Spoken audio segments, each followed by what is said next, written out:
message wo batafatanye message hari ibyo bamufatanye. Niyo mpamvu rero ngewe hari abasenye ingo z'abandi, hari abatandukanije abandi, ntago ari sabe byose wabikoze. Nje gushyiraho gasopo ku muntu wese uvuga sabe nabi, ngo mwiteranyije amagurupe, mwikora amatsinda, ngo murakomeye, ngo ntawe ujya bavuga, ngo nubavuzeho ngo muramuteranira, ngo mugira gute. Ibyo bintu banze mbitangarizeho umucyo. Nta muntu sabe yariyiwe, nta muntu sabe yibye, we yatwariye umugore. Nabari maze igihe iri trend hano mu Rwanda ya sabe, bavuga sabe uri umunyabyaha, ariko nitandukanije nabo. Ntago sabe ari umunyabyaha utarasambanya zamutera ibuye, uwo batirukankanye bamufatanye. Mukande subscribe kuri Nyako. Nizere kuko wanitse sabe, nizere ko nawe uko ugiye kwanikwa bitazagutera ikibazo. Bitazagutera ikibazo. Nizere kuko wari wishimiye ubreakinga ya nkuru, nizere ko inkuru nawe tugiye ku breakinga itazagutera ikibazo. Buriya reka mbabwira, Imana igirwanirira umuntu yiryamiye. Sabe nawe hari ukuntu Imana irimira muri rwanira, ngo mbese ko mbona mwese mwiherye, imitima yanyu yishwe n'agahinda, mbese n'ubwoba bw'urupfu cyangwa iminsi yababereye ingume, isezerano rya kera rizasohora, kuko Imana ntibesha na rimwe.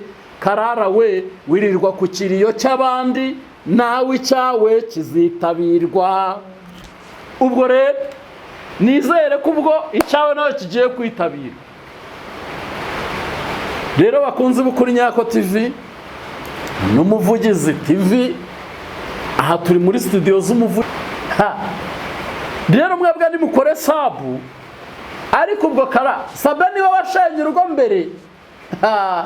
Hari abantu bagiye basenya ingo z'abandi, hari abantu bagiye bahirika ingo, batuma abagabo bagurisha amazu, batuma amazu bamaje kuyaheregeta, ibintu biragenda birakomera. Ahubwo noneho sho irabaye, noneho nibwo inkuru igiye kuba shosho. Murabizi iyo natangiye kuza ngiye nkagenda mu kintu, hari ukuntu umuntu aba ari gusenga maze Imana ikaza ishaka kwitabarira sabe. Ariko ubu sabe niwe twahinduye igicibwa. Nizere ko kareba ikigero cy'isimba ari cyo kwishyura kuri Nyako TV. Kweli hari ahandi hantu sabe yanyuze ubwo butumwa, none se yanyishyura kuko nzi kuvuga cyane. Ubu se nzi kuvuga kuruta ba Jihadi, nzi kuvuga kuruta ba DJ Buriane, nzi kuvuga kuruta ba Cheta. Ntago ariho ngewe mbikora ku bw'ishyaka, ntago muzabeshyera umuntu mbire. Sabe nimba hari byamubayeho, ariko ntago mwakamutaramanye. Abantu yagaburiye, abantu yagiriye neza, wowe Karara nta n'umuntu wari kuzakumenya, nta nubwo cano yawe riri buzazamuke, ariko ufashe izina rya sabe. Mama Mia Sinyarita, ndi mu isahane waririyeho ujye wirinda kuyimena. Juteganya ko hari nabandi bayikeneye kuba bagiriraho. Kanshimire rero madamu wa sabe ukomeje kunga utware we, amusiga amavuta, amubwira uti Pole mugabo nkunda, Pole mugabo nashatse, bunyonyozi bwanjye, bebe wanje twinjwi, nukuri ndagukunda ubihe byose. Ndagushimiye mubyeyi, kandi ndagushimiye nawe sabe uburyo cyukomeje kwituriza kwicecekera, Imana ikakurwanirira. Kamvuga ijambo rimwe, ikinyoma kinyura muri esanseri, abantu bagakoma mu mashyi, ukuri kukajya kunyura kuri esikariye. Ikinyoma kikaba cyazamutse muri esanseri kikajya kwicara ku ntebe, ariko iyo ukuri kuhageze ikinyoma kiranyanyagira. Hari ibinyoma hano bigiye kunyanyagira, ibinyoma bigiye kunyanyagira, ibinyoma bigiye kugira gute kunyanyagira. Ndabakunda cyane rero. Reka mbasuhuze mwebwe mukunda gukurikirana ibiganiro by'ukuri Nyako TV, umuvugizi TV. Imana ibaha umugisha kandi Imana ikomeze kubana namwe aho muherereye hariho hose. Nagarutse rero nk'ibisanzwe, ndagukunda wakoze subscribe uw'agaciro, unkurikirana uri mu gihugu cyacu, uri muri Amerika, Canada, mu Bwongereza njya mbabona. Ni ukuri muraba agaciro kanini, abadufasha, abadushyigikira inama n'ibitekerezo. Nkababwire ngo Imana ibaha umugisha. Rero ntago nshaka gutinda, ni nk'itangazo mbahaye uyu munsi wa none. turi ku itariki kandebe itariki turihora ya 18. Iyi tariki ya 18 turi nijoro, ubu tuvugana ngewe ndi saa 3. Saa 3 rero turimo tuvuganiraho nuko iyi saa 3 turiho kandi turi kuvuganiraho birimo, ndebera neza ko birimo rwose.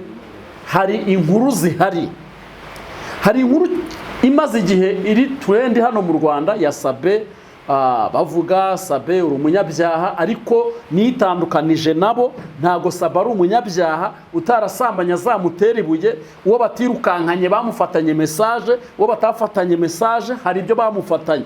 Niyo mpamvu rero ngewe hari abasenye ingo z'abandi, hari abatandukanije abandi, ntago ari Sabe byose wabikoze. Nje gushyiraho gasopo ku muntu wese uvuga Sabe nabi, ngo mwiteranyije amagurupe, mwikora amatsinda, ngo murakomeye, ngo ntawe ujya bavuga, ngo nubavuzeho ngo muramuteranira, ngo mugira gute. Ibyo bintu mbanze mbitangarizeho umucyo. Nta muntu Sabe yariye iwe, nta muntu Sabe yibye. Uwo yatwariye umugore naba bari uza avuge, uwo yibye naba bari uza avuge, uwo yasambanyirije umugore naba bari uza avuge, ariko abandi bose ibyo muri kuvuga ni zeru. Kandi bindi kubivuga babaye. Inkuru ya Sabe ijya kuza hari aho yahereye ku kinyamakuru cy'umunyamakuru kazi cyitwa Karara TV show. Uyu Karara rero nagira ngo mwihera update ntoya, ibye nawe uba makuru narangije kuyagwaho. Nizere ko inkoni iyi kubise mu cyeba uyirenza urugo, ariko iyawe ntiwayirengeje urugo, warayibitse. Niyo mpamvu rero Karara hari ibyawe. Ejo ndarikira abantu mukande subscribe kuri Nyako. Nizere kuko wanitse Sabe, nizere ko nawe uko ugiye kwanikwa bitazagutera ikibazo. Bitazagutera ikibazo. Nizere kuko wari wishimiye breakinga ya nkuru, nizere ko inkuru nawe tugiye ku breakinga itazagutera ikibazo. Buriya reka mbabwira, Imana igirwanirira umuntu yiryamiye. Sabe nawe hari ukuntu Imana irimo iramurwanirira yiryamiye, yamugiriye mu ntabirire iramujonjorera yiryamiye ababaye. Imana irimo imukiza, igenda imukiza. Nje mwaravuze ngo Sabe ngo yaranyishyuye. Ubu koko murareba mukareba ikigero cy'isimba ari cyo kwishyura kuri Nyako TV. Kweli hari ahandi hantu Sabe yanyuze ubwo butumwa, none se yanyishyura kuko nzi kuvuga cyane. Ubu se nzi kuvuga kuruta ba Jihadi, nzi kuvuga kuruta ba DJ Buriane, nzi kuvuga kuruta ba Cheta. Ntago ariho njyewe mbikora ku bw'ishyaka, ntago muzabeshyera umuntu mbire. Sabe nimba hari byamubayeho, ariko ntago mwakamutaramanye. Abantu yagaburiye, abantu yagiriye neza. Wowe Karara nta n'umuntu wari kuzakumenya, nta nubwo cano yawe riri buzazamuke, ariko ufashe izina rya Sabe. Mama mia Sinarita. Rero mwebwe nimukore sabu, ariko ubwo Sabe niwe washenye urugo mbere. Hari abantu bagiye basenya ingo z'abandi, hari abantu bagiye bahirika ingo, batuma abagabo bagurisha amazu, batuma amazu bamaje kuyaheregeta, ibintu biragenda birakomera. Ahubwo noneho sho irabaye, noneho nibwo inkuru igiye kuba shosho. Murabizi iyo natangiye kuza ngiye nkagenda mu kintu, hari ukuntu umuntu aba ari gusenga maze Imana ikaza ishaka kwitabarira Sabe. Ariko ubu Sabe niwe twahinduye igicibwa. Nizere ko Karara unyumve, inkuru igiye kujya hanze itari bugutere depresiyo. Nizere ko inkuru igiye kujya hanze itari butuma ugira ihungabana. Nizere ko inkuru igiye kujya hanze itari butuma urwara inzoka, itari butuma urwara amacinya, itari butume wirukankira muri RIB. Inkuru iranzibaye. Nizere ko kuko ari umuhanzi waririmbye aravuga ngo mbese ko mbona mwese mwihebye, imitima yanyu yishwe n'agahinda, mbese n'ubwoba bw'urupfu cyangwa iminsi yababereye ingume. Isezerano rya kera rizasohora, kuko Imana ntibesha na rimwe. Karara we, wirirwa ku kiriyo cy'abandi, nawe icyawe kizitabirwa. Ubwo rero nizere ko ubwo icyawe nawe kigiye kwitabira. Rero bakunze bukuri Nyako TV n'Umuvugizi TV, aha turi muri studio z'Umuvugizi TV. Ni abantu mugiye kujya mukurikira mu buzima bwa buri munsi, babagezaho inkuru n'ibiganiro, aho Bobo azajya baba ari kubasangiza. Bobo mwari mumenyereye ku bitangazamakuru n'amakuru acukumbuye ya hato na hato kandi yizeye. Rero aya makuru akimara kutugeraho, mpise mvuga ni ntago naranabwiye abakunzi ba Sabe, wazampamagara ku isimbi, utazampamagara ntago ibi ndi kubikora ari ikintu nkukeneyeho. Ndi kubikora kubw'ishyaka ryo kubona isi yose kwikorera, bakagufata abantu wazamuye washyigikiye. Bavandimwe, isahane waririyeho ujye wirinda kuyimena. Jya uteganya ko hari n'abandi bayikeneye kuba bagiriraho. Kanshimire rero madamu wa Sabe ukomeje kunga umutware we, amusiga amavuta, amubwira uti Pole mugabo nkunda, Pole mugabo nashatse, bunyonyozi bwanjye, bebe wanjye twinjwi, nukuri ndagukunda ubihe byose.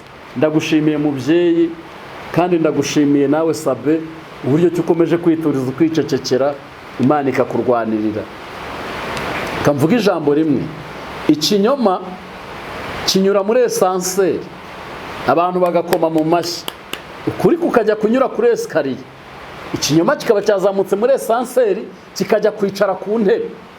Ariko iyo ukuri kuhageze, ikinyoma kiranyanyagira. Hari ibinyoma hano bigiye kunyanyagira, ibinyoma bigiye kunyanyagira, ibinyoma bigiye kugira gute? Kunyanyagira. Ndabakunda cyane rero, kora subscribe kuri Nyako TV, ugende ukore subscribe ku Muvugizi TV. Ubundi biganiro byacu nakagaruka. Nje ndi Pastor Justin, ukeneye kuduhamagara ni 0782720137. Murabizi ndabakunda cyane. Ni ukuri hari ibintu biza wabona ukuntu umwana w'Imana agiye kurenganurwa ukanezerwa. Nta nababwiye ko kidatinda, sinifuzaga ko kigera no muri iyi minota kuko ryari itangazo. Murakoze cyane, ibiganiro byo nakagaruka. Ciao ciao.